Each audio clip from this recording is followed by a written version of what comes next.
नमस्कार सर्वांना. सणासुदीला काही गोड करायचं सुचत नसेल तर खास तुमच्यासाठी इथे कढई गरम करायला ठेवायची. त्यामध्ये 1 चमचा तूप घालून घ्यायचं.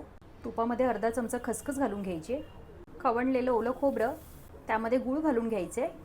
मिक्स करून घेऊयात आणि छान असे 5-1 मिनटं भाजून घ्यायचे. एक छोटा चमचा चारोळी घालून घ्यायची. वेलची पूड घालून घ्यायची. जायफळ पूड घालून घ्यायची. चून आहे ते तयार झालं आहे. गॅस बंद करून घेऊयात.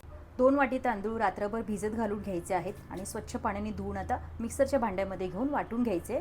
तांदूळ वाटून झाले आहेत, काढून घेऊयात. त्या बॅटरमध्ये अर्धा ग्लास पाणी घालून घ्यायचे. चवीनुसार मीठ घालून घ्यायचं. घावण घालण्यासाठी बॅटर तयार आहे. गॅसवरती पॅन ठेवायचं आहे गरम करायला. त्यावरती थोडंसं तेल लावून घ्यायचं. त्यावरती बॅटर घालून घ्यायचं.